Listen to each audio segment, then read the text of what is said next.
Hello dear students, last heading हमारी क्या थी? हिस्टोरियन एंड देयर सोर्सेज, यानी हिस्टोरियन जो है ना, व्हाट है ना, which types of source they take to write history, है ना, टू मेक हिस्ट्री। सो हमने देखा था कि क्वाइंस है, इंस्क्रिप्शन है ना, एंड क्वाइंस, इंस्क्रिप्शंस, एंड आपने देखा था कि जो उनके सोर्सेज में साहित्यिक स्रोत थे, है ना। तो इसमें अब नेक्स्ट हेडिंग है हमारी रीजन एंड एम्पायर। जैसा कि हमने पहले ही समझ चुके हैं कि इस चैप्टर में हम क्या पढ़ने जा रहे हैं। इस चैप्टर में हम पढ़ रहे हैं चेंजेस, यानी हिस्ट्री में क्या क्या चेंजेस हुए हैं, किस तरह से हिस्ट्री आगे बढ़ रही है। यानी अभी आप एंशियंट हिस्ट्री से जस्ट आगे आए हैं और अब आप देख रहे हैं कि मेडिवल हिस्ट्री में क्या क्या चेंजेस हो रहे हैं। तो इस चैप्टर में अब हम ये भी देखेंगे कि चैप्टर 2 में हम क्या पढ़ने वाले हैं, चैप्टर 3 में क्या पढ़ने वाले हैं, 4 में क्या पढ़ेंगे। लगभग कुछ चीज़ें इसमें पहले से ही मेंशन की गई हैं कि किस तरह से हिस्ट्री आगे आपको आगे बढ़ना है, आगे समझना है। ओके, सो इसीलिए ये चैप्टर इंपॉर्टेंट हो रहा है हमारे लिए, है ना। अब इसमें देखेंगे large state like those of Chola. अब चोल के बारे में आप लोग बहुत पहले ही यानी कि क्लास 6 में आप लोग पढ़ चुके हैं चोल कौन थे, ठीक है ना। लार्ज स्टेट लाइक चोल, अब यानी इंडिया में अभी तक पहले, अब देखेंगे आप महाजनपदों के बाद अब बड़े बड़े जो हमें राज्य हैं, किंगडम्स हैं, वो दिखाई देंगे। जैसे कि ये वाला एरिया पूरा हमें दिखाएगा चोलों का, है ना। इधर का हमारा पूरा जो केरला वाला था ये चेर का था, ठीक है। ये हमारा पूरा एरिया जो इधर आपको देखिएगा आंध्र प्रदेश से लेकर इधर तमिलनाडु का, तमिलनाडु से पूरा आंध्र प्रदेश का जो एरिया था इधर चोल थे, ठीक है।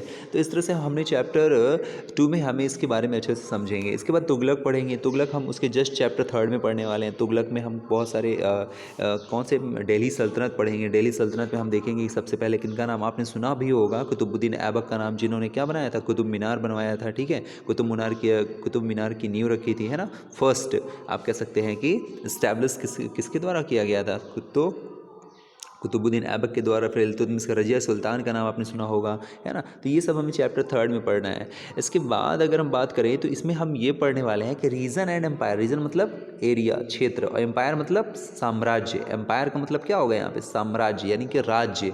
जो क्षेत्र है, जैसे आपका स्टेट है, ठीक है, उसको हम एम्पायर कह सकते हैं। और रीजन, रीजन हमारा वही एक छोटा सा क्षेत्र और एक बड़ा सा एम्पायर, यानी एक रीजन होता है। और जब कोई राजा किसी रीजन पर कब्जा कर लेता है तो धीरे धीरे वहाँ पर वो क्षेत्र क्या हो जाता है, आसपास के जो और भी क्षेत्र होते हैं उनको भी सीज कर लेता है ना, अपने अंडर में कर लेता है। तो वो एक एम्पायर बन जाता है उस राजा का, ठीक है। तो अब इसमें हम ये देखने वाले हैं कि किस तरह से हिस्ट्री आगे बढ़ रही है। तो लार्ज स्टेट लाइक दो जो आप चोलों का साम्राज्य हमें देखने के लिए मिलेगा, जैसे कि मैंने आपको बताया, है ना। एंड मुगल्स देखने के लिए मिलेंगे। मुगल्स की दिल्ली में उन्होंने किस तरह से कब्जा किया, मुगल्स भी आए। यानी दिल्ली सल्तनत के बाद, यानी तुगलकों के बाद अगर बात करें, तुगलक के बाद जो लोदी डायनेस्टी आती है, और उसके बाद फिर हम देखते हैं कि यहाँ पर बाबर का आगमन होता है। और ये डेट याद रखिएगा 1526, यानी 1526, यानी लगभग आप कह सकते हैं 16 सेंचुरी में। यानी इस समय बाबर भारत पर आक्रमण कर देता है। बाबर कौन थे, कल मैंने बताया था ना, बाबर कौन थे, अकबर के दादाजी, ठीक है। यानी अकबर के पिता कौन थे, हुमायूं, है ना। हुमायूं के पिता कौन थे, बाबर थे। तो बाबर का आगमन यहाँ पर होता है और भारत में मुगल साम्राज्य, मुगल का नाम आपने सुना होगा, तो मुगलों का आगमन हो जाता है, ठीक है ना, 16 सेंचुरी में।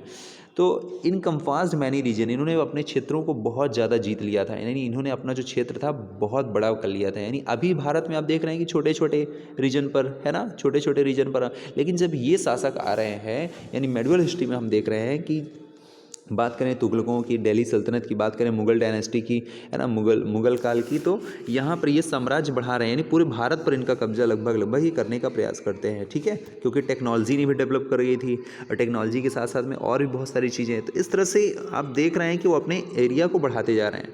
अब इसमें टर्म बहुत सारे कुछ नए नए टर्म्स आएंगे, उनको भी हम देखेंगे। संस्कृत, संस्कृत क्या है, संस्कृत एक ऐसा, संस्कृत में एक वर्ड है प्रशस्ति। प्रशस्ति का मतलब क्या होता है, आपने देखा था प्रेसिंग, है ना, आपने सेक्स में पढ़ा भी है। प्रशस्ति का मतलब क्या होता है, प्रेसिंग।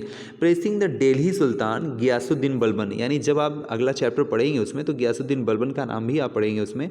गियासुद्दीन बलबन कौन थे, दिल्ली सल्तनत के एक ऐसे शासक थे जिनका शासनकाल कहाँ था, 1266 थे और 1287। अच्छा, गियासुद्दीन बलबन किसके बाद आते हैं, यानी कुतुब, आपको मैंने बताया कि दिल्ली सुल्तान में, दिल्ली सुल्तानों में सबसे पहले कुतुबुद्दीन ऐबक का नाम आता है। फिर उसके बाद आप देखेंगे इल्तुतमिश का नाम आएगा। इल्तुतमिश में के बाद रजिया सुल्तान का, और रजिया सुल्तान के जस्ट बाद बलबन का नाम दिखाई देता है, बलबन, ठीक है ना। और ये चारों, ये दास डायनेस्टी यानी स्लैब डायनेस्टी के रूलर माने जाते हैं। स्लैब डायनेस्टी यानी दास वंश के, गुलाम वंश के शासक माने जाते हैं चारों चारों, ठीक है, जिनमें से सबसे मुख्य थे बलबन, यानी लास्ट अंतिम यही थे। तो इसके बाद ही फिर हम जलालुद्दीन खिलजी और अलाउद्दीन खिलजी के बारे में बलबन के आगे ही पढ़ते हैं हम लोग, ठीक है ना। अलाउद्दीन खिलजी का नाम आपने सुना है ना, वो बलबन के आगे पढ़ते हैं हम लोग, ठीक है। यानी जलालुद्दीन खिलजी हैं, उनके चाचा थे, अंकल थे, और जलालुद्दीन खिलजी के मरने के बाद अलाउद्दीन खिलजी का शासन हम लोग पढ़ते हैं। तो इस तरह से हिस्ट्री आगे बढ़ रही है, ठीक है। लेकिन इसमें बलबन के बारे में जो आपको बताना है वो बलबन के बारे में आप सुन लीजिए कि इसमें एक प्रशस्ति में बताया गया कि जिस समय दिल्ली सल्तनत थी उस समय जो बलबन का शासन था 1266 से 1287 तक था। Explain that he was a ruler, वो एक ऐसा रूलर था, वाज अ वास्ट एम्पायर, जिसका बहुत बड़ा एम्पायर था, that stretched from Bengal to east to Ghazni. यानी अगर इंडिया की बात की जाए तो ये बंगाल है, यानी यहाँ से लेकर गजनी मतलब भारत में अफगानिस्तान, यानी यहाँ पाकिस्तान के आगे भी अफगानिस्तान तक इसका बलबन का पूरा शासन था। यानी साउथ में तो ठीक है उतना, लेकिन यहाँ तक इसका पूरा शासन था, किसका, बलबन का। तो टू द गजनी, है ना, गजनी कहाँ है, अफगानिस्तान में, in the west, and included all the south India Dravida, और कहा गया कि साउथ इंडिया में भी इसका कब्जा था। यानी द्रविड़ क्षेत्र कौन सा है, द्रविड़ मतलब ये क्षेत्र, ये पूरा क्षेत्र द्रविड़ कहा जाता है। तो ये साउथ इंडिया तक भी इसका कब्जा था। हालांकि इतना इसका कब्जा नहीं था द्रविड़ तक, लेकिन इसमें कुछ ज़्यादा बढ़ा चढ़ाकर कहा जा रहा है। पीपल ऑफ डिफरेंट रीजन्स, लोग अलग अलग क्षेत्रों से थे, है ना। गौड़ है, आंध्र है, केरला है, कर्नाटक है, महाराष्ट्र है and Gujarat apparently flood before his आर्मीज, है ना। इनकी आर्मी एक मतलब चारों तरफ हर जगह फैल चुकी थी। अब हिस्टोरियंस देखिए कह क्या रहे हैं आगे, ये देखिए, ये जो इंडिया है इसमें आप देख सकते हैं जिसके बारे में भी मैंने बात किया कि ये बंगाल है, और इस बंगाल से लेकर इधर पूरा ये एरिया तक, यानी यहाँ तक अफगानिस्तान तक लगभग इसका बलबन का एरिया था। और ऊपर से कहते जा रहे हैं कि ये साउथ इंडिया में द्रविड़ में भी इनका पूरा कब्जा था। यानी लगभग पूरे भारत में अब धीरे धीरे ये शासक मजबूत होते जा रहे हैं, कब्जा करते जा रहे हैं। हिस्टोरियन कहते हैं, historian record these exaggerated claims of conquest, लेकिन इसमें क्या कहा गया, वही हिस्टोरियन जो अगले हिस्टोरियन आते हैं वो कहते हैं कि ये कुछ बढ़ा चढ़ाकर बता दिया गया, यानी एग्जग्रेट कर दिया गया। एग्जग्रेट मतलब अतिशयोक्ति है, यानी बलबन शासक था, बहुत पावरफुल था, उसमें कोई डाउट नहीं है, बहुत अच्छा शासक था, यानी गुलाम डायनेस्टी का, दिल्ली सल्तनत का पावरफुल शासकों में से एक था। दिल्ली सल्तनत में अगर गुलाम डायनेस्टी की बात करें तो अंतिम शासक था जो सबसे ज़्यादा पावरफुल था, बलबन, ठीक है ना। लेकिन उसके बावजूद भी कुछ बढ़ा चढ़ाकर कहा गया कि उसने द्रविड़ तक भी कब्जा कर लिया, साउथ में भी कब्जा कर लिया, अफगानिस्तान में गजनी तक कब्जा कर लिया। ये सब कुछ थोड़ा सा कहना एग्जीगरेटेड होगा। एट द सेम टाइम अब ये ऐसे ही बदल क्यों गया तथ्य, मैंने आपको बताया था ना कि जो तथ्य हैं, जो टर्म हैं, वो बदल जाते हैं। कब, जब एक हिस्टोरियन से दूसरे हिस्टोरियन तक वो बात आती है तो कई समय बाद हमें जब कुछ और सोर्स मिलते हैं, कुछ और इंस्क्रिप्शंस हैं, क्वाइंस हैं, है ना, सोशल आप कह सकते हैं कि जो हमारे साहित्यिक स्रोत हैं, ठीक है ना, ये जब हमें मिलते हैं, सोर्स मिलते हैं, तो हमें बहुत सारे जो मिलते हैं, तो इसकी वजह से हमारे जो कॉन्सेप्ट होते हैं वो बदल जाते हैं, ठीक है। इसी वजह से ये बदल गए। At the same time, they try to understand why the rulers kept claiming to have control of over different over subcontinents. अब आपको ये समझना पड़ेगा कि रूलर्स पूरे एरिया पर क्लेम क्यों कर रहे हैं। क्लेम मतलब दावा करते हैं कि हाँ हमारा पूरा शासन अलग अलग पूरे सब कॉन्टिनेंट में था, ठीक है। लेकिन भले ही वो ऐसा दावा करते हैं, लेकिन ये बात सत्य है कि जो दिल्ली सल्तनत स्टार्ट हुआ, जो दिल्ली सल्तनत में बलबन तक स्टार्ट हुआ, रियल में उन्होंने भारत के बहुत सारे एरिया पर क्या कर लिया था, कब्जा कर लिया था। लैंग्वेज एंड रीजन, देखिए एक इसको आपको पढ़ लेना है। इसमें 1318 में अमीर खुसरो का नाम आता है, अमीर खुसरो 1318 में नाम आता है अमीर खुसरो का, ठीक है ना। अलाउद्दीन खलजी के समकालीन थे। That were the different language in every region his land, Sindhi, Lahori, Kashmiri and, है ना, ये सारी जो लैंग्वेज हैं, हाँ, द्वार समुद्री इन साउथर्न कर्नाटका, ये कर्नाटक की लैंग्वेज है, ये कर्नाटक की लैंग्वेज थी। तेलंगाना, है ना, तेलंगनी, ये कहाँ की लैंग्वेज थी, आंध्र प्रदेश की लैंग्वेज थी, है ना। गुजरी कहाँ की लैंग्वेज थी, गुजरात की, है ना। मैब्रीन तमिलनाडु एंड गौरी in Bengal. Awadhi in eastern Uttar Pradesh, यानी अवधी लैंग्वेज कहाँ की, ईस्टर्न उत्तर प्रदेश की है ना। एंड हिंदवाई, है ना, हाँ, हिंदवाई कहाँ की है, इन अराउंड ऑफ दिल्ली, यानी ये सब लोकल लैंग्वेज है। आसपास की जितनी भी लैंग्वेज है लोकल लैंग्वेज, जो उस विशेष क्षेत्र में बोली जाती है, बाकी दूसरी जगह पर वो लैंग्वेज बोली नहीं जाती है।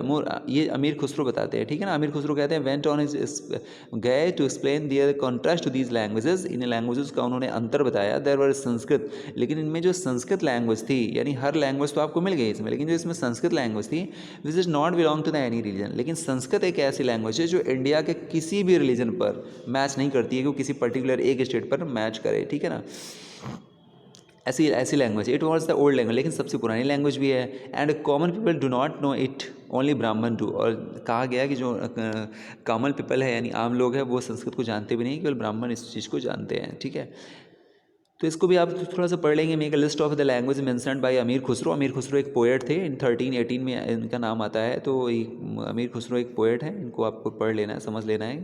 ठीक है, इन्होंने विशेषकर इन्होंने लैंग्वेज के बारे में वहाँ पर बताया कि अलग अलग क्षेत्रों में अलग अलग लैंग्वेज बोली जाती थी। अब बात करते हैं by 1700 many regions already posed. अब ये 1700 यहाँ से जो आपकी हिस्ट्री शुरुआत होती है क्लास 7th की, इस समय लगभग क्या हो चुका था कि अशोक के बाद जो आपने डायनेस्टीज पढ़ी उसके बाद बहुत से राज्य ऐसे क्षेत्र हो गए थे, छोटे छोटे क्षेत्र ऐसे हो गए थे जो क्या कर रहे थे, अपना अपना एकाधिकार दिखा रहे थे। यानी कोई राज्य दबना नहीं चाहता था, वो राज्य कह रहा था नहीं मेरी सीमा यहाँ से है, कोई दूसरा राज्य कह रहा था नहीं, इस स्टेट कह रहा था नहीं मेरी सीमा यहाँ से है। यानी अपना अपना क्षेत्र वो बता रहे थे, अपनी एक विशेष क्वालिटी बता रहे थे। तो many regions already pose distant geographical dimension and their own language, यानी अलग अलग लैंग्वेजेस की वजह से और अलग अलग जियोग्राफिकल डायमेंशन की वजह से जाना जाता था।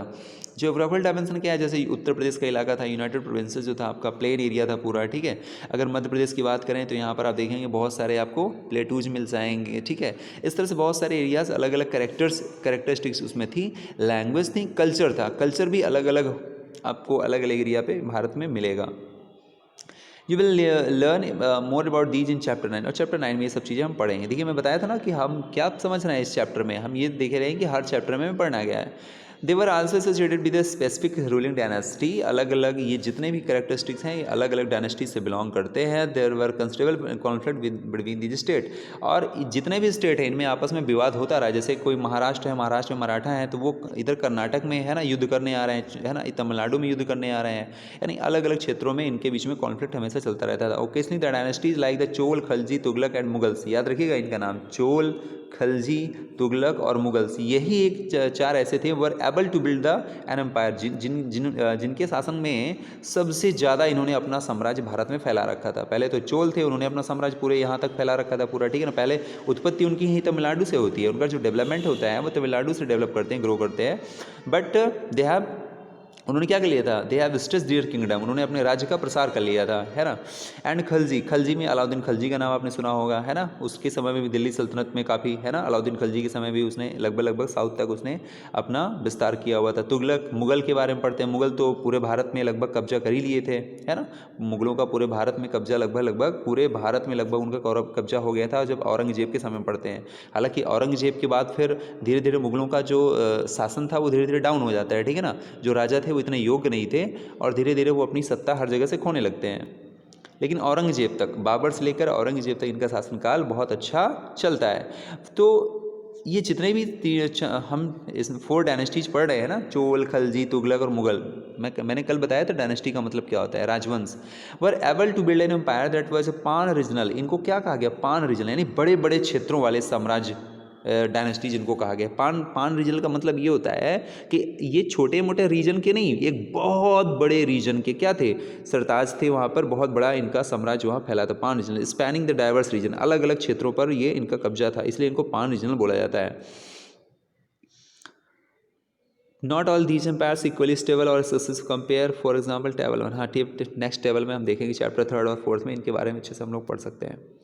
आगे क्या है, when the Mughal empire decline in 18th century. अब देखिए बात करते हैं, मैंने अभी जस्ट आपको बताया कि औरंगजेब के बाद, यानी पहले बाबर का नाम पढ़ते हैं, फिर हुमायूं का नाम पढ़ते हैं हम लोग, है ना, मुगल काल में, यानी दिल्ली सल्तनत के बाद मेडिवल हिस्ट्री में, आपकी क्लास 7th की हिस्ट्री में हम राजपूतों से पढ़ेंगे, यानी राजपूत पृथ्वीराज चौहान की तरफ से पढ़ते हुए जाएंगे, मोहम्मद गोरी और कुतुबुद्दीन ऐबक, दिल्ली सल्तनत को पढ़ते हुए हम मुगल काल तक पढ़ेंगे, यानी बाबर, है ना, अकबर, इधर शाहजहां और औरंगजेब तक पढ़ेंगे।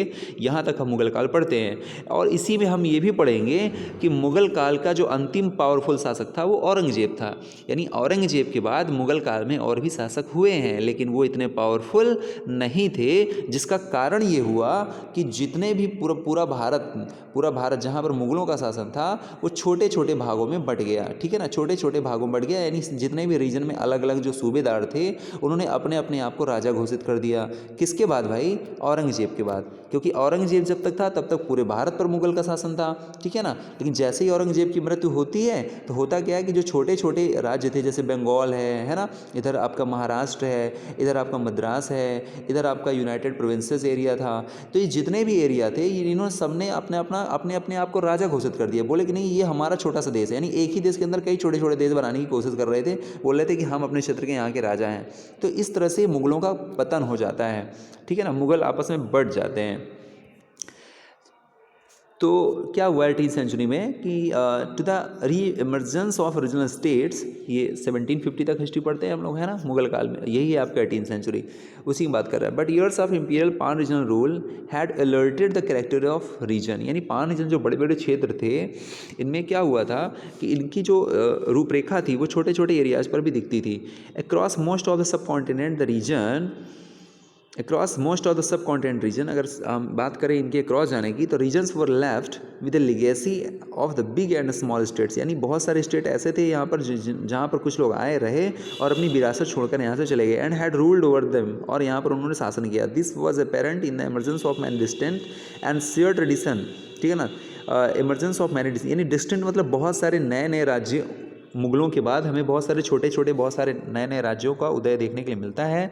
शेयर ट्रेडिशन, जहाँ पर उन्होंने अपनी अपनी परंपराएं जो थी उसको शेयर किया in the realism of the governments. अच्छा, इसमें बात ये कह रहा है कि जैसे ये इंडिया है, तो इंडिया में छोटे छोटे मुगलों के, औरंगजेब के बाद छोटे छोटे राज्य तो बने, लेकिन इनमें बहुत सारी क्या थी, डिफरेंसेस तो थे, लेकिन बहुत सारी क्या थी, समानताएँ थी छोटे छोटे। जैसे मैंने बताया ना, बंगाल है आपका, इधर महाराष्ट्र है, इधर आपका उड़ीसा है, मद्रास है, इधर आपका यूनाइटेड प्रोविंसेस उत्तर प्रदेश का पूरा एरिया है। तो इनमें भी सब बढ़ जरूर गए थे, लेकिन इनमें कुछ विशेषताएं ऐसी थी जो सेम थी। जैसे कि कौन कौन सी विशेषताएं सेम थी आप इसमें देखेंगे, जैसे उनका गवर्नेंस, ठीक है ना, जैसे रियलिज्म ऑफ द गवर्नेंस उनका लगभग सेम था। The management of the economy, है ना, एलाइड कल्चर एंड लैंग्वेजेस, इन सब में वो क्या थे, अलग अलग उनमें डिफरेंस भी था और सिमिलरिटीज भी थी।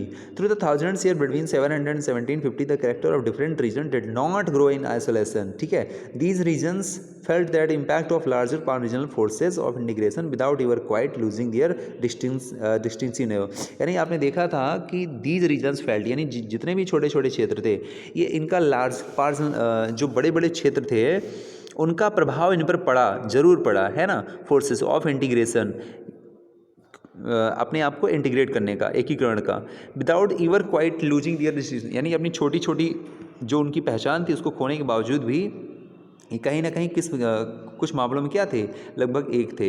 ओल्ड एंड न्यू रिलीजियस देखते हैं, यानी ओल्ड और न्यू और रिलीजन्स, यानी धर्मों की बात करें तो धर्म का विस्तार किस तरह से हुआ, ठीक है ना। हिस्ट्री में जब हम बात करें मेडिवल हिस्ट्री की, तो किस तरह से जो रिलीजन है, जो धर्म है, हिंदू है, मुस्लिम है, क्रिश्चियंस हैं, ठीक है ना, बौद्ध हैं, इनका विस्तार कहाँ पर और कैसे हुआ। तो देखते हैं the thousands years of history that we were exploring witnessed major developments in the religious tradition, यानी हज़ारों साल में आप हिस्ट्री को देख रहे हैं किस तरह से हम लोग आगे बढ़ रहे हैं। छोटे छोटे जो विटनेस हैं, जो हमारे पास क्या है, जो गवाह हैं, उनके तौर पर हम रिलीजियस ट्रेडिशन की बात करते हैं। Peoples believe in the divine, लोगों का जो देवी देवताओं में जो विश्वास था वॉज समथिंग डीपली, बहुत गहरा था, पर्सनल था, but more usually it was a collective, but ज़्यादातर देखा गया कि सामूहिक भी था, ठीक है ना। सामूहिक का मतलब एक साथ सभी लोग उसको मानते थे। Collective belief in spiritual super natural agency, कहा गया कि जो सभी लोगों का जो एक मत था और सभी लोग ये कहते थे कि नहीं, कोई ना कोई तो सुपर पावर है, यानी गॉड है, सुपर पावर जिसको कहा गया, जिसकी वजह से सुपर नेचुरल पावर कहा गया, जिसकी वजह से पूरा संसार जो है चल रहा है, ठीक है। रिलीजन, धर्म में वॉज ऑफन, ज़्यादातर धर्मों में ये बात कॉमन दिखाई देती है, ज़्यादातर धर्मों में एक बात कॉमन दिखाई देती है कि सब मानते हैं कि नहीं, एक पावर तो है सकती है जो इस पूरे वर्ल्ड को चला रही है, ठीक है। Was often closely connected with the social and economic organization and local communities, as the social words of these groups alerted so to teach their beliefs, ठीक है। It was during this period that important change occurred in what we call Hinduism today.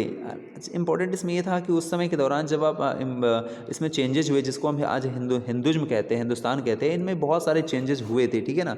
These included that the worship of new deities, नए नए देवी देवताओं का यहाँ पर आगमन हुआ था, यानी हमारे यहाँ भी पहले बहुत सारे चेंजेस हुए हैं, हिंदुइज्म में भी नए नए देवी देवताओं, भाई कुछ लोग अन्य देवी देवताओं को मानते हैं, कुछ लोग दूसरे देवी देवताओं को मानते हैं ना। तो द न्यू डेटीज, डेटीज मतलब देवी देवता।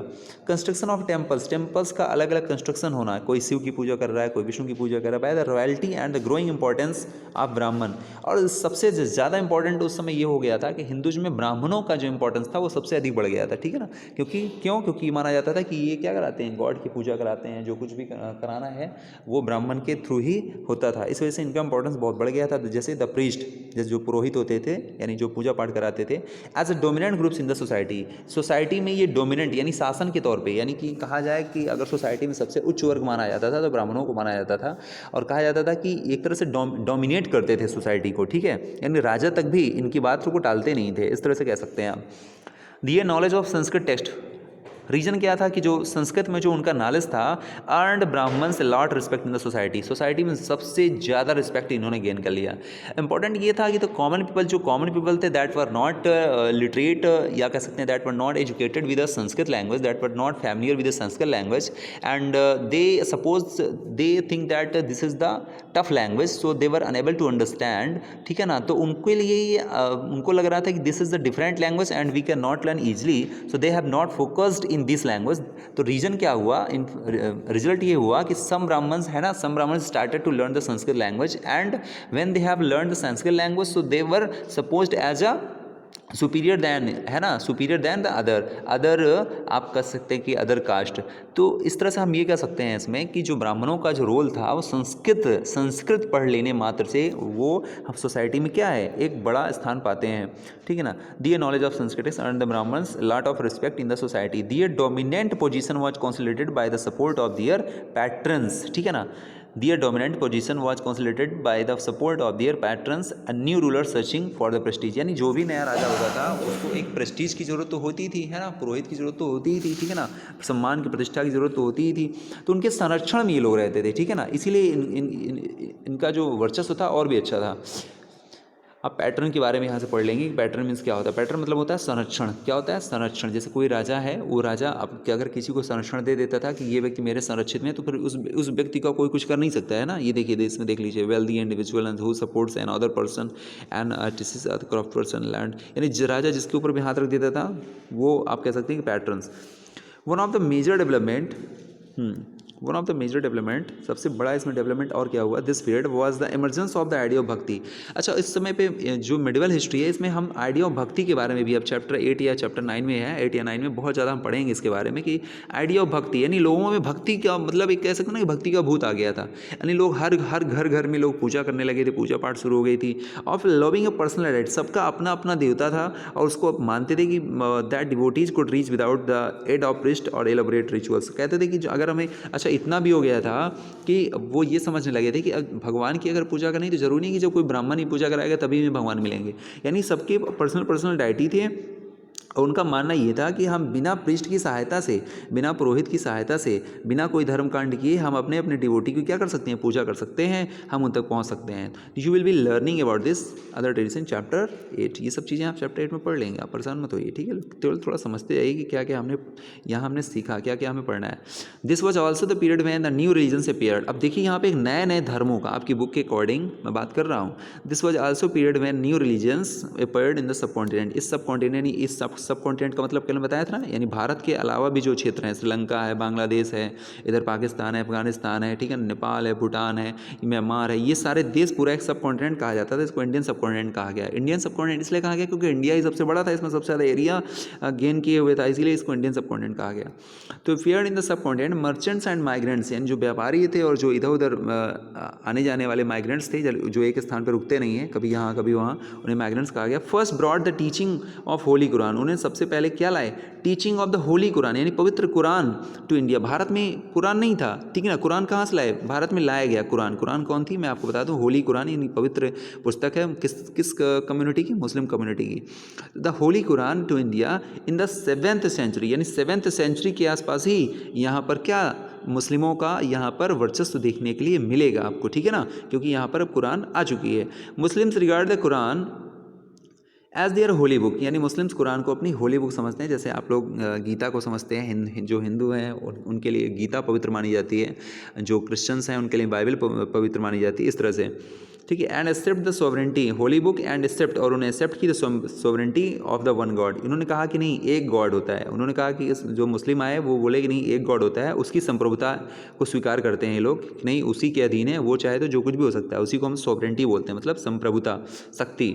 अल्लाह, जिसको हम अल्लाह कहते हैं, whose love mercy and bounty, उसी का जो लव है, जो मर्सी है, जो दया है, जो हमें देता है। Embrace all those who believe in, है ना, जो भी उनके ऊपर बिलीव करते हैं, वो उनके बारे में बताता है कि जो भी इनके ऊपर बिलीव करते हैं, जो भी मुस्लिम धर्म से बिलोंग करते हैं, तो वो सभी किसको पूजा करते हैं, वन गॉड, अल्लाह की, है ना। Without record of to social background, वो किसी भी सोशल बैकग्राउंड से हो, इससे मतलब नहीं है, अल्लाह की जो रहमत है वो सबके ऊपर जाएगी। Many rulers were patterns of Islam, many rulers were patterns of Islam, यानी इस्लाम के जो पैटर्न्स थे, इस्लाम के संरक्षण थे, इस्लाम को संरक्षण दिया ना भाई। देखिए कोई धर्म है, मान लीजिए हिंदू धर्म है, तो हिंदू धर्म तब तक आपका है, कहीं भी मान लीजिए हमारे कंट्री से किसी बाहर दूसरी कंट्री में है, मान लीजिए हिंदू धर्म को वहाँ भी माना जाता है, तो वो वहाँ तब तक सर्वाइव कर सकता है जब तक किसी गवर्नमेंट का उसके ऊपर क्या ना हो, संरक्षण ना हो, यानी कोई राजा का उसके ऊपर हाथ ना रखा हो, संरक्षण ना हो। अगर कोई राजा या कोई उस देश का कानून, अगर हम बात करें संविधान की, कॉन्स्टिट्यूशन की, तो अगर या गवर्नमेंट की बात करें, कोई भी बात करें, बात एक ही है, चाहे उस देश का संविधान हो, चाहे वहाँ के राजा हो, चाहे वहाँ की सरकार हो, जब तक उस धर्म के बारे में कुछ सोचेगी नहीं, यानी उसको मतलब उसको मानने वाले जो लोग हैं उनको जब तक खुलकर आज़ादी नहीं देगी, तब तक वो धर्म पनपेगा ही नहीं। वो धर्म धीरे धीरे क्या हो सकता है, फिनिश भी हो सकता है, अगर उन्होंने उसको संरक्षण नहीं दिया। इसलिए यहाँ पर इम्पॉर्टेंट ये हो गया था कि जब यहाँ पर कुरान या उसका आया, तो उसको संरक्षण देने के लिए यहाँ पर बहुत सारे रूलर्स दिखाई देते हैं, है ना। Many rulers were patterns of Islam, and Islam के बहुत सारे पैटर्न्स आए, बहुत सारे राजा आए, जैसे भी मैंने आपको नाम बताऊंगा सब एक तरफ से इस्लाम के पैटर्न्स ही बोले जाएंगे, ठीक है ना। एंड उलेमा, उलेमा कौन थे, लर्न थियोलॉजियंस एंड जूरिस्ट, जो इनको उलेमा वो थे जो इनमें थियोलॉजी थी उसको मानते थे, उनकी जो बातें थी, जूरिस्ट जो उनके मेंबर थे। एंड लाइक ए हिंदुज्म, और हिंदुज्म में आप देखेंगे कि जैसे हिंदुज्म में है वैसे Islam interpreted in variety of ways, अलग अलग वैरायटीज में हमें दिखाई देता है। इन फॉलोअर्स, इसके फॉलोअर दिखाई देते हैं। देयर वर सिया मुस्लिम, अब इसमें देखिए दो वर्ड थे, मुस्लिम में भी दो पार्ट डिवाइड है, एक सिया है एक सुन्नी है। एक क्या है, सिया है, एक सुन्नी है, यानी जैसे हिंदुओं में भी कई सारे डिवीज़न है, वैसे मुस्लिम में भी दो डिवीज़न है, सिया है और एक सुन्नी है। सिया कौन थे, सिया वो थे जो प्रॉफिट मोहम्मद, यानी मोहम्मद कौन थे, प्रॉफिट मोहम्मद वो थे जो जिनकी वजह से आप कह सकते हैं कि इस्लाम अगर आया तो प्रॉफिट मोहम्मद की वजह से ही आया, यानी वो उन्हीं की वजह से आया, ठीक है ना। तो प्रॉफिट मोहम्मद के जो सन इन लॉ थे, उनके जो फॉलोअर हैं उनको कहा गया सिया। तो यानी प्रॉफिट मोहम्मद जो इस्लाम धर्म के ही मुख्य माने जाते हैं, आप बोलें कि एक तरह से देवता हैं इस्लाम के, आप कह सकते हैं, तो वो उनके जो फॉलोअर थे, ठीक है ना, उनको सिया कहा गया, यानी उनके जो सन इन लॉ के फॉलोअर थे। जैसे सन इन लॉ हैं, जैसे ये हमारे प्रॉफिट मोहम्मद हैं, ठीक है ना, तो प्रॉफिट मोहम्मद के जो वो एक व्यक्ति थे, ठीक है ना, उन्होंने बहुत सेवा की, और उसके बाद जब वो मर जाते हैं तो उनके मरने के बाद वहाँ पर एक दरगाह बना दी जाती है, और उनके नियम कानूनों को फॉलो किया जाता है, ठीक है ना। वो बहुत अच्छी अच्छी बातें बताते हैं जिनको इस्लाम धर्म में बिल्कुल अक्षरशः उसी तरह से कॉपी कर लिए गए। कुरान में सारी बातें वही लिखी हैं जो प्रॉफिट मोहम्मद ने बताई थी। तो इनके जो सन इन लॉ थे, बाद में जो इनके सन इन लॉ थे, इनके जो फॉलोअर्स थे उनको सिया कहा गया। और प्रॉफिट मोहम्मद के बाद जो बहुत सारे जो धर्म गुरु बने, ठीक है ना, जो बहुत धर्म गुरु बने, यानी उनके खानदान से तो नहीं थे, लेकिन जो बहुत सारे धर्म गुरु बने जो इन्हीं को फॉलो करते थे, तो इनको फॉलो करने वाले कौन बने, सुन्नी बन गए। कौन बन गए, सुन्नी बन गए, ठीक है ना। यानी सुन्नी किसको फॉलो कर रहे थे, खलीफा को, इनको खलीफा बोला जाता था। तो ये खलीफा ऐसे होते थे जो प्रॉफिट मोहम्मद को सीधे मानते थे, उनकी बातों को मानते थे, तो इनको सीधे सुन्नी कहा गया। तो इनके जो फॉलोअर्स उनको सुन्नी कहा गया। तो हमारा जो डिवीज़न है मुस्लिमों का वो सिया और सुन्नी में होता है। तो आप देखेंगे जो हमारा ईरान है, ईरान, ठीक है ना, ईरान कंट्री है, ये पूरा सिया कंट्रोल्ड है। यहाँ पर लगभग सिया ही हैं, और ज़्यादातर आउट में बाहर हम देखते हैं हर कंट्रीज़ में सुन्नी अधिक हैं, ठीक है, ऐसा कुछ मिलता है, आप लोग देख लीजिएगा इसको। There were Shia Muslims who believed that prophet Mohammad son in law Ali and was the, है ना, legitimate leader of the Muslim community. And Sunni Muslims who accepted the authority of early leaders, जिनको खलीफाज कहा गया है, ठीक है ना, ऑफ द कम्युनिटी, मैंने ऑलरेडी आपको बता दिया है। एंड द सक्सीडिंग खलीफा, there were other important differences between the various schools law, इनके अलग अलग स्कूल्स भी हैं, जैसे हनाफी है ना, साफीज़ है, मेनली इन इंडिया में। And theology and mystics tradition, इनके जो रहस्य हैं, जो मिस्टिक्स हैं, वो सब कुछ भी यहाँ पर देखते हैं आप लोग, ठीक है ना।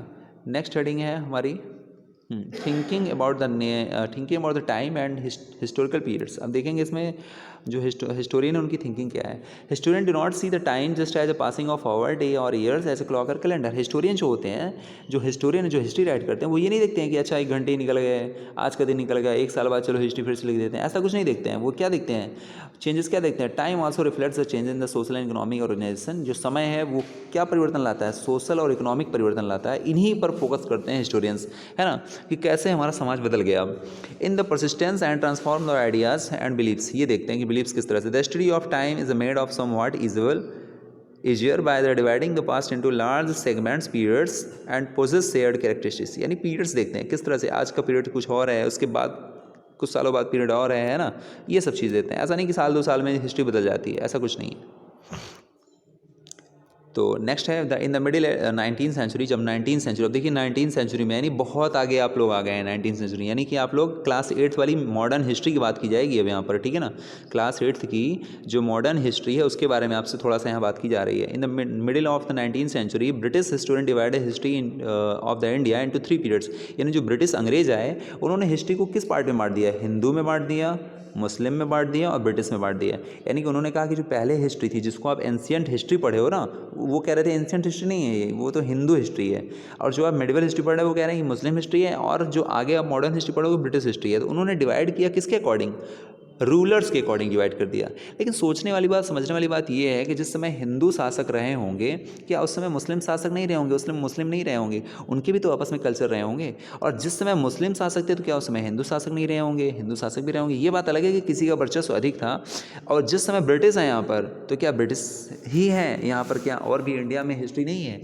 तो उन्होंने अपने नाम से हिस्ट्री कैसे डिवाइड कर लिया। तो ये जो डिवीज़न था उनका आगे चल के फ्लॉप हो जाता है, लेकिन बहुत से लोग इसको मानते भी। हालांकि इसको बनाने वाले जेम्स मिल थे, अभी आप लोग लेसन उसमें क्लास 8 में पढ़ेंगे।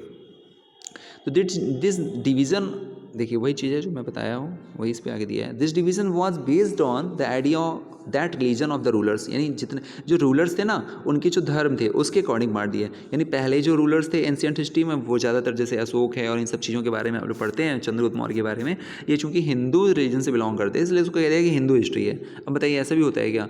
इसके बाद आगे जस्ट मुस्लिम रूलर्स आएंगे तो कह देंगे मुस्लिम हिस्ट्री है, ऐसा नहीं होता है। हिस्ट्री को हम लोग क्राइटेरिया में डिवाइड करना चाहिए, है ना। was the only important historical change that there were no other significant developments। और अदर जो डेवलपमेंट्स हुए उसके बारे में बात करते ही नहीं है। In the economy and the social culture, इनके बारे में बात ही नहीं करते हैं कि सोसाइटी में और क्या क्या हिस्ट्री हुई है, कल्चर क्या क्या था, इसके बारे में बात नहीं करते हैं। जेम्स मिल जो जिन्होंने हिस्ट्री को डिवाइड किया हिंदू, मुस्लिम और ब्रिटिश में, वो केवल रूलर्स की अकॉर्डिंग उन्होंने डिवाइड कर दिया और ज़्यादा बात नहीं करते हैं। यानी यहाँ पर आप देख रहे हैं क्या इंडिविजुअल हिस्ट्री बन रही है। यानी किसी कोई व्यक्ति है, वो कैसा राजा है, उसका क्या रिलीजन है, उसके अकॉर्डिंग हम हिस्ट्री को डिवाइड किए दे रहे हैं। बाकी उस क्षेत्र में रहने वाले जो और भी लोग हैं, जो उनका सोशल है, कल्चर है, जो कॉमन पीपल हैं, उन्होंने कैसे अपने आप को सर्वाइव किया, और भी बहुत सारे रूलर थे, उस हिस्ट्री उसको भी तो मेंशन करना चाहिए ना। ये सब चीज़ें इसमें नहीं देखती हैं। Such division also ignored rich diversity of the subcontinent, ignore कर दिया गया। इसके अकॉर्डिंग फ्यू हिस्टोरियंस इस बात को मानते हैं, फ्यू हिस्टोरियन, थोड़े से हिस्टोरियंस बिल्कुल फॉलो दिस पीरियडिशन, इस पीरियडिशन को मानते हैं हिंदू, मुस्लिम और ब्रिटिश वाले को। Most look economic and social factors, लेकिन जो अधिकांशता है वो केवल हिंदू, मुस्लिम और ब्रिटिश हिस्ट्री वाले नहीं देखते हैं, वो इकोनॉमिक फैक्टर देखते हैं कि हमारी जो कंट्री में पहले हमारी इकोनॉमी कैसी थी, अब आज हमारी इकोनॉमी कैसी है, लोग है ना, किस तरह से लोग सोशल फैक्टर कैसे कैसे कल्चर को सेलिब्रेट करते हैं, क्या क्या कल्चर थे, है ना, कैसे उन्होंने अपनी लाइफ को सर्वाइव किया, इन सब के बारे में भी कैरेक्टराइज करते हैं। Major elements in a different moment in the past, क्या क्या पास्ट में घटा है, इन सब बातों को भी जो हिस्टोरियन होते हैं वो राइट करते समय इन सब बातों को ध्यान अधिक देते हैं बजाय इसकी कि कौन कौन से रूलर्स थे। The histories you read last year included wide range of the early societies. Hunter gatherers, अब देखेंगे आप अर्ली सोसाइटीज़ में हंटर गेदर्स थे, अर्ली फार्मर्स थे, फिर उसके बाद अर्ली फार्मर हुए, फिर उसके बाद पीपल लिविंग इन टाउन हुए, फिर है ना एंड विलेज गांव बने, एंड अर्ली एम्पायर, फिर धीरे धीरे एम्पायर बन गए, एंड अब हम देख रहे हैं बड़े बड़े राज्य बन रहे हैं। तो histories you will be studying this year often described as medieval, जो मेडिवल में डिस्क्राइब की गई, you will find out more about the aspect of the peasant societies. आप यहाँ देखोगे कि किसानों का जो जीवन है वो कैसा है, वो आप इसके बारे में हिस्ट्री में देखोगे, ठीक है ना। यही सब आपको चैप्टर 5, 6, 7, 8, 9 यही सब आपको इसमें मेडिवल हिस्ट्री में पढ़ना है कि यहाँ की सोसाइटीज़ कैसे थी, यहाँ के लोग कैसे थे। हम केवल राजा बस की बात नहीं करेंगे, जो रूलर्स हैं उन्हीं की बात करेंगे, उनके समय में जो और भी बहुत सारी चीज़ें हैं हिस्ट्री में उनके बारे में पढ़ेंगे। The rise of regional and imperial state formation sometimes at the cost of festivals and forest people, ठीक है। The development of the Hinduism and Islam, इनका जो डेवलपमेंट है मेजर रिलीजन जो बहुत बड़ा धर्म एक निकल के आता है, and the arrival of European trading companies, और यूरोपियन कंपनीज का आगमन, ये हम 8th में पढ़ेंगे, ठीक है। फिर आगे है these thousands of Indian history witnessed considerable change after all the 16th and 18th century, यानी आप देखेंगे हिस्ट्री ने बहुत सारे चेंजेस देखे, कब 16th और 18th सेंचुरी में। 16th सेंचुरी जब मुगल एम्पायर आता है और 18th सेंचुरी जब मुगल एम्पायर फिनिश होता है, तो उस समय बहुत सारे चेंजेस आप देखेंगे were quite different from the 18th और 11th सेंचुरी। बिल्कुल सा डिफरेंस आप देखेंगे, बिल्कुल डिफरेंट देखेंगे 11th और 18th सेंचुरी में। Therefore, describing the entire period as one historical unit is not without its problem. Moreover, the medieval period is often constructed with a modern period. बिल्कुल different होगा modern से, ठीक है ना। Modernity क्या होती है? मॉडर्निटी मतलब carries with it sense of maternal progress. देखिए मॉडर्निटी हम क्यों बोल देते हैं कि मॉडर्न हिस्ट्री पढ़ने वाले हैं क्लास 8 में। मॉडर्न का मतलब होता है मॉडर्निटी से, मॉडर्निटी का क्या मतलब होता है?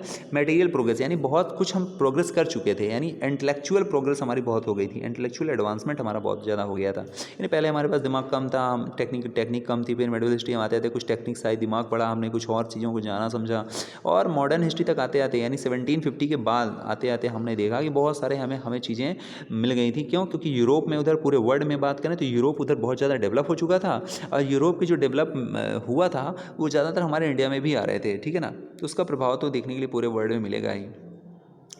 सेंस ऑफ, हाँ, तो ये इंपॉर्टेंट लाइन थी आपके लिए। मॉडर्निटी क्या है? देखिए modernity carries with the sense it's material progress and intellectual advancement, यानी जब हमारी बुद्धि का जो एडवांसमेंट है वो बढ़ता है वही। This seems to suggest that medieval period was lacking in any change whatsoever, but of course we know this was not a case. During these thousands year of the societies of the subcontinent were transformed often the economies in several regions. आप देखेंगे कि इन हज़ारों सालों में जो changes हुए societies में, सब कॉन्टिनेंट में, वो बदल जाते हैं, है ना, अक्सर बदल जाते हैं। एंड इकोनॉमिक सेवरल रीजन्स और रीच्ड लेवल ऑफ प्रॉस्पेरिटी, यानी धीरे धीरे हम प्रॉस्परस हो रहे हैं, यानी अब संपन्न हो रहे हैं, हर चीज़ से मजबूत हो रहे हैं।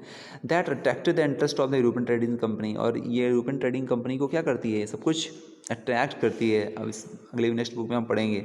Look out sign of change and historical process at work also when where you can compare what you read in this book. आप देखेंगे इस बुक में आपने क्या पढ़ा with what you read in last year, और लास्ट ईयर में क्या पढ़ा, कंपेयर करिएगा।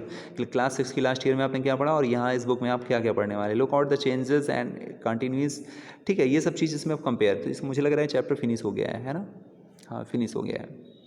तो आप देखेंगे कि चैप्टर कंप्लीट हो गया है। अब देखेंगे इसमें जो क्वेश्चंस आंसर है ना, who was considered a foreigner in the past में फॉरेनर किन्हें कहा गया है ना, ये सब आंसर आपको ढूंढना है। फॉरेनर, तो फॉरेनर आपने देखा ना किसको किसको कहा गया था फॉरेनर, यानी एक विलेज से दूसरे विलेज वाले को भी हम लोग फॉरेनर कह देते थे, ठीक है। जबकि फॉरेनर का रियल मीनिंग कुछ और भी होता है। स्टेट फॉर ट्रू और फॉल्स देखेंगे आप, है ना, बिल्कुल। अब सभी आपको अपने से करने चाहिए, खुद फिल करिएगा इसको, ठीक है। और क्वेश्चन आंसर फिर मैं बाद में सेंड कर ही दूँगा आप लोगों को, ठीक है। तो आप लोग उसको कर लीजिएगा, कॉपी में भी कर लीजिएगा। तो इस तरह से चैप्टर 1 कंप्लीट हो जाता है। अब चैप्टर 2 से हमारा थोड़ा और भी इंटरेस्टिंग चैप्टर निकल के सामने आएगा, तो उसको भी आप लोग देखेंगे, ठीक है। तो इस तरह से हम लोग चैप्टर 1 फिनिश कर चुके हैं, और नेक्स्ट में हम चैप्टर 2 की बात करेंगे। Thank you. और लास्ट में फिर से मैं बोल रहा हूँ, जो भी प्रॉब्लम्स आपको होगी मुझसे डायरेक्टली जो क्वेश्चन है, पैराग्राफ्स हैं, आप मुझे जो भी लाइन है आप मुझे टाइप करके राइट करके व्हाट्सएप चैट के माध्यम से मुझसे बात कर सकते हैं, if the comment section is tune of. Okay, thank you.